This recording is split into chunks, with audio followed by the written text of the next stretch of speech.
Hello বন্ধুরা, আবার ফিরে চলে আসলাম তোমাদের কাছে একটা দারুণ সুন্দর রেসিপি ব্লগ নিয়ে। আজকে আমি বানাতে যাচ্ছি একটা দারুণ রেসিপি, আর সেটা তোমরা কিছুটা আইডিয়া করতেই পারছো। না না, যেটা ভাবছি সেটা না, আমি খিচুড়ি বানাতে যাচ্ছি না। আমি রান্না করতে যাচ্ছি আজকে মুড়ি ঘন্ট।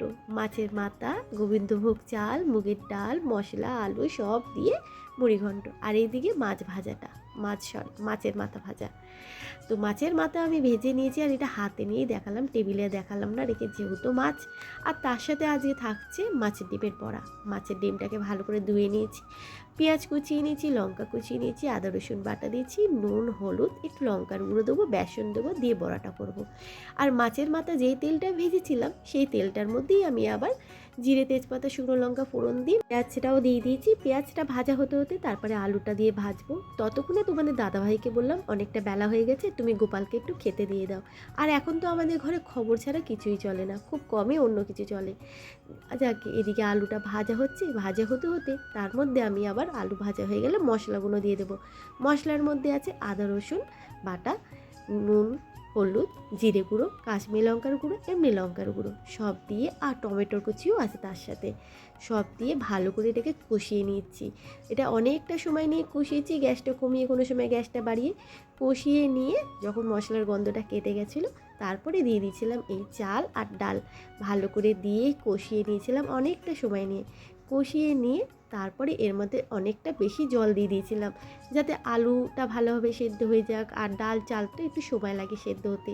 একটুখানি গ্যাসটা জোরে করে তরকারিটাকে ফুটিয়েছিলাম, ফুটিয়ে তারপরে আবার গ্যাসটা কমিয়ে নিয়েছিলাম, যাতে হালকা আঁচের মধ্যে এগুলো সেদ্ধ হোক। দেখতেই পাচ্ছ কতটা জল দিয়েছিলাম, যেহেতু এটা জলটা টেনে নেবে, আর আমাকে একটু রাখতে হবে পাতলা পাতলা। কারণ হচ্ছে আমার বরমশাই আবার খুব ঘন খায় না, একটু পাতলা টাইপের থাকলে খেতে পারে, মানে ভালোবাসে। আর তার সাথে এদিকে মাছের ডিমের বড়া করে নিচ্ছি, পটলটা ভেজেও নিয়েছি।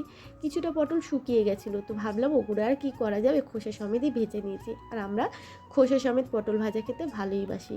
তো মাছের ডিমের বড়া আজকে দুপুরে থাকছে, আর তার সাথে মুড়ি ঘন্ট থাকছে, পটল ভাজা। এছাড়া 2-3টে বাসি তরকারি তো আছে, সেগুলো গরম করে খেয়ে নেবো আজকে, আর রাখবো না। গতকাল আজকে হচ্ছে শনিবার, তো ফ্রিজের কোনো খাবারই রাখবো না, নতুন করে আবার ফ্রিজ পরিষ্কার করে শনিবারের খাবার দেওয়া হবে।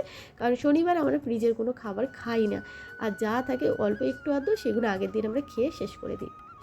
তো এইদিকে মুড়ি ঘন্ট প্রায় হয়েই এসেছে। মাছের মাথাটা গুঁড়ো করেও দিয়ে দিয়েছিলাম, আর তার সাথে দিয়ে দিয়েছিলাম গরম মশলা, একটু নুন কম ছিল নুন দিয়েছি, আর অনেকটা চিনি দিয়েছি, কারণ আমার বরমশাই আবার একটু মিষ্টিটা খেতে বেশি ভালোবাসে, মানে মুড়ি ঘন্টর মধ্যে। তো ওর আবার একটু মিষ্টি মিষ্টি না হলে পোষায় না, তো বানানোটা ওর জন্যই, তো ওর মতন করেই আমি বানাই।